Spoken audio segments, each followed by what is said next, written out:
Assalamualaikum warahmatullahi wabarakatuh. Baiklah, kali ini saya akan menjelaskan tentang sistem informasi manajemen dengan nama Fadlifaja dengan nomor BP 21701152610177 dengan kelas sistem informasi 4 akan membahas satu syarat-syarat sebuah sistem, dua komponen sistem, tiga klasifikasi sistem, empat karakteristik sistem, lima yang mempengaruhi kualitas informasi, enam tujuan manajemen dalam informasi.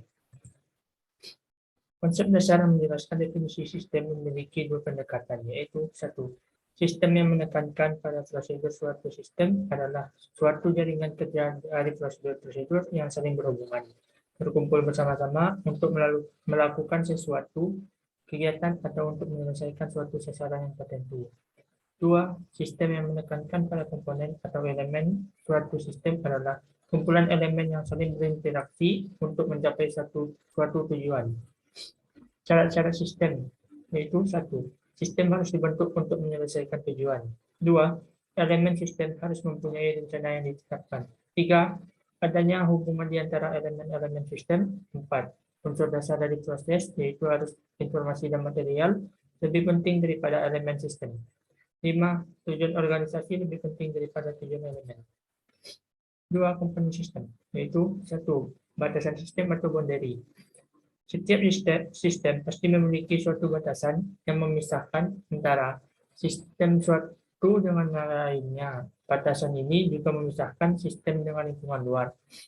Dua, lingkungan luar sistem atau environment, yaitu lingkungan luar juga berpengaruh terhadap kinerja suatu sistem. Lingkungan yang baik dapat menguntungkan bagi sistem dan lingkungan yang kurang baik harus dikendalikan.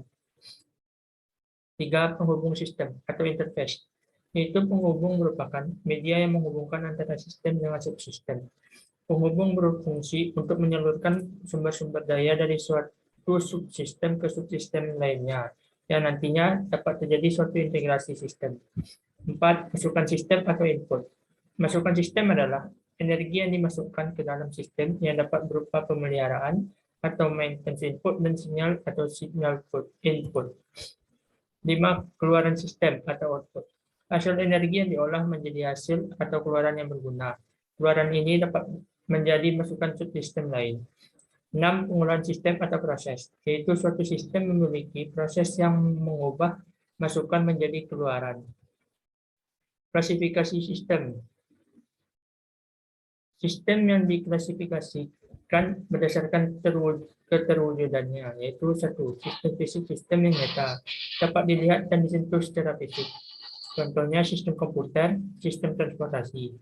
Dua, sistem abstrak atau konseptual, sistem yang berupa pemikiran atau ide-ide, serta hanya dapat menggambarkan data atau informasi. Contoh sistem teknologi.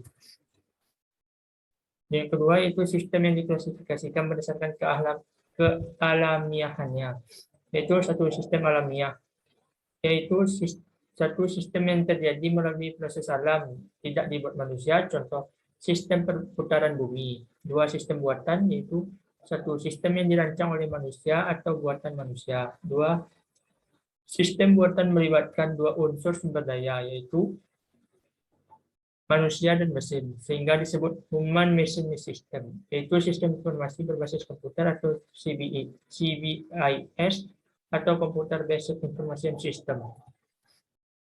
Jadi sistem yang diklasifikasikan bisa atau tidak mengendalikan operasi, yaitu satu, sistem tertentu, yaitu sistem yang beroperasi sesuai dengan prediksi. Dua, interaksi di antara bagian-bagiannya sudah dideteksi dengan pasti sehingga hasilnya sudah dapat diramalkan. Contohnya yaitu sistem komputer. Dua, sistem tak tentu, yaitu sistem yang kondisi masa depannya tidak dapat diprediksi karena mengandung unsur probabilitas atau serba memungkinkan.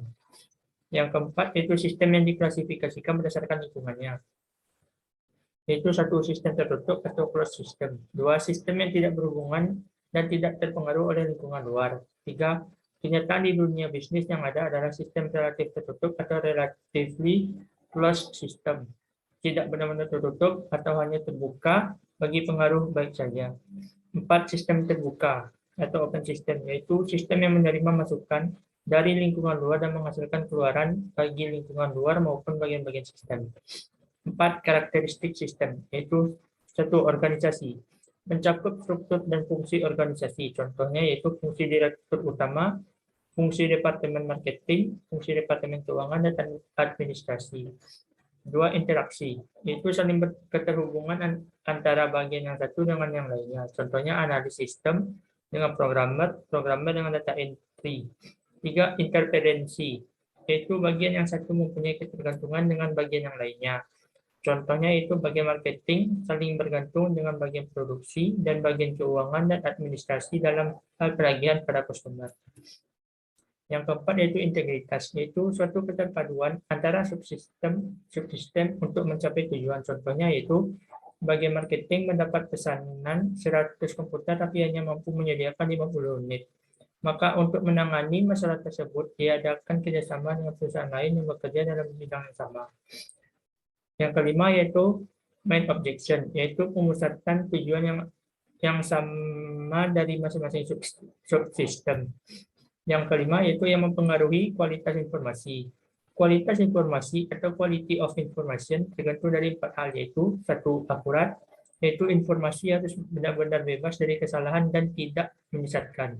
2. Tepat waktu, yaitu informasi yang datang kepada penerima tidak boleh terlambat. 3.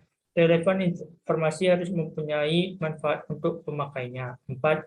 Lengkap, informasi yang akan digunakan harus selengkap mungkin, jangan setengah-setengah.